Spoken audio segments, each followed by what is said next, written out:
Well, good day. This is Punchline. We are First News Nation. On Punchline, we discuss national politics. I am Sammy Ajufo. Thanks for joining us, and thanks for joining us on all our social media handles, be it Facebook, Twitter, Instagram, or YouTube. Or for those of you who have already enabled notifications, how do you do that? Go to any of these platforms at First News Nation and just click on the notification bell. So every time you have a new episode of the show, every time we have a new episode, you'll be the first to know. Just follow all the handles as you see on my left. All right. Thank you very much for joining us. Don't forget, we are also streaming on our radio. It has passed test transmission level, is now on full course. You could join us at News Nation FM. The link will also be displayed on your screen as well. And you could also be part of the various programs we have, all political worldview matters. Follow us also on our social media handles on News Nation FM, Facebook, X, or Instagram. That's new for us to be saying X instead of Twitter. I am Sammy Ajufo once again. Let's go straight into the meat of the matter. A lot of things to talk about today. Let's start with the fire incident. The fire incident at the Supreme Court. Let's take a very short break. When we get back, we'll go into the matter in total.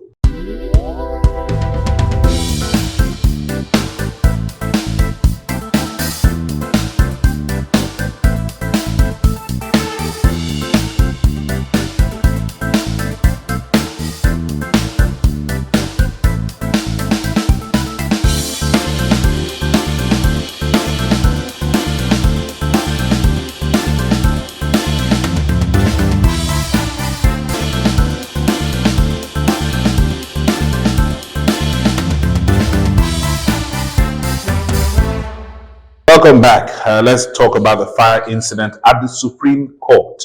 It's not the first time that federal buildings have caught fire. As a matter of fact, when I was growing up, there was a particular building in Lagos, in central Lagos.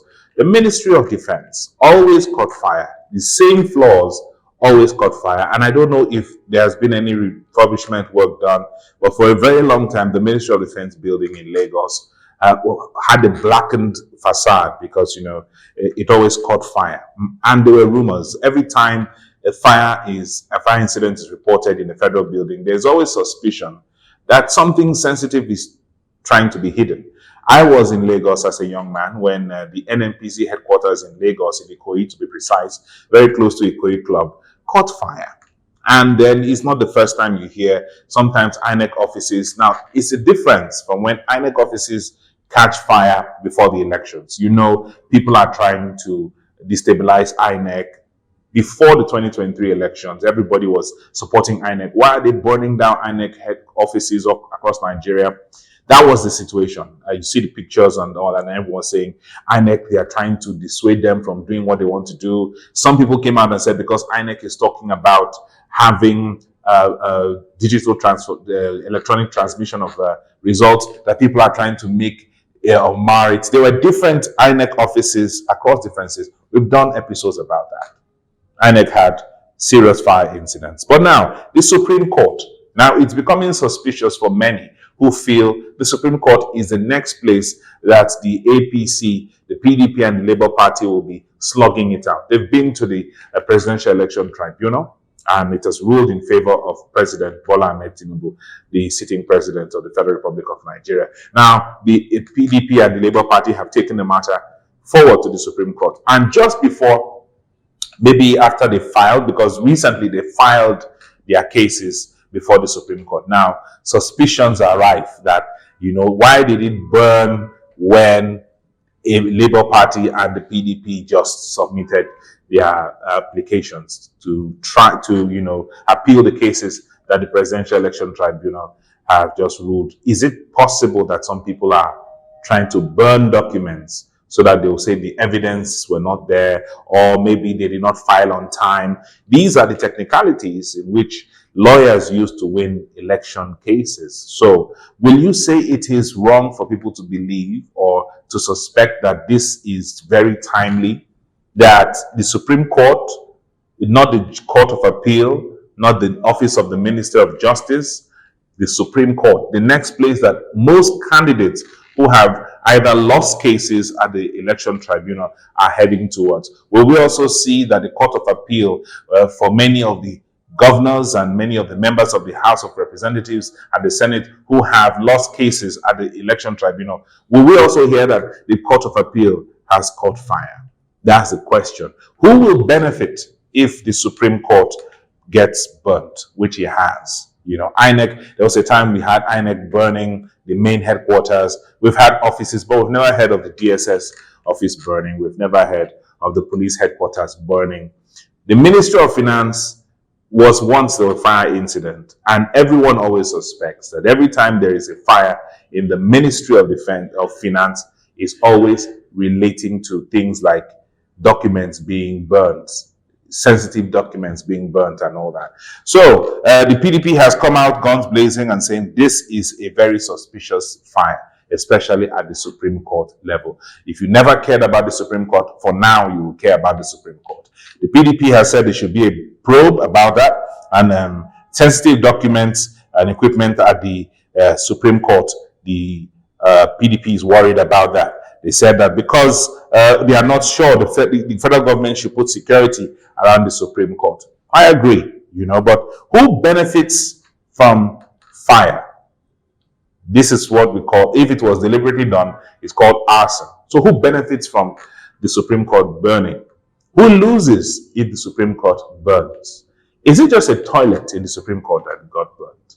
They said the office of a certain Supreme Court justice was seriously affected. So is there anything that we need to study?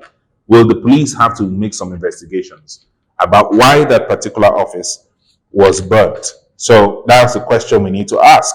However, Femi Fani-Kayode, APC stalwart, former PDP's man, now in APC, he said, according to him on his X platform, he said, and I quote, "The fire outbreak is ominous and sinister." Ominous and sinister.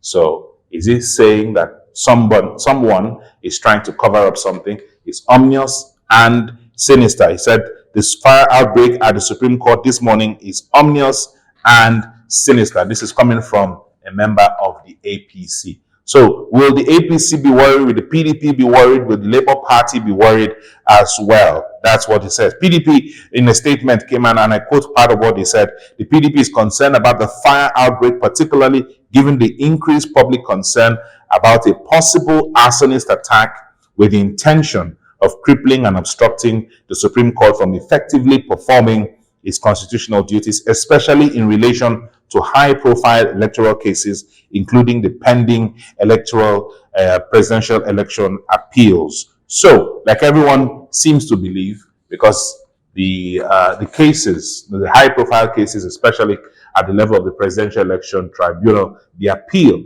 that the Labour Party and the PDP is taking to the Supreme Court. Why now? Why Supreme Court burning when everyone's eyes are focused on the Supreme Court? I think it's Nigerians that caused it. Yes, just listen to me. All of you went on X platform, Facebook, eyes on the judiciary, eyes on the judiciary. Your eyes looked at the judiciary so much, it burns the Supreme Court offices. Stop looking at it too much. Stop giving them eyes. There are too many eyes. It burns something. You know when we say, "Why are you looking at me? You want to burn me?" So that's just by the side. But we are going to be seeing. We will be seeing a lot more magical happenings very soon. We will be seeing a lot. One of the episodes we're going to present to you very soon is going to be the next episode. Will be about the fact that judiciary is now using Zoom. Yeah. Zoom to, relay judgments. So why should we be worried about the apex court in Nigeria catching fire? Irrespective of wherever, even if it's the generator house that caught fire, Nigerians are suspicious because the next level of the presidential appeal is ongoing. PDP is worried. I'm sure Labour Party is worried. Even some APC members are worried. So I ask the question again. Who stands to benefit if certain offices with sensitive documents or whatever? Let's not also look at the document. There's another part we're not looking at. If this is an arson attack targeted at a particular Supreme Court justice, people might also suspect that it's either he's being blackmailed or maybe he was threatened or something, and then his office was the target. Maybe his life is in danger. There are many questions that need to be asked. Why that particular Supreme Court justice? Why the Supreme Court building? What and who stands to benefit if the Supreme Court is on fire or if the Supreme Court is not on fire? If you have a comment about that, drop that in the comment section below. It'll be nice to hear what you have to say. We'll also have this conversation possibly on News Nation FM. You could follow us on that handle, and let's see what this conversation can bring about. Thank you very much for joining us. I'm Sammy Ajufo. Don't forget to like and subscribe to all our social media handles: Facebook, Twitter, Instagram, and YouTube. Let me go back. It's no more called Twitter. Facebook, X, Instagram, as well as YouTube at First News Nation. Also on our News Nation radio station, News Nation FM. Thank you for joining us as usual. I don't want to connect this to fire, but do all you can to stay safe.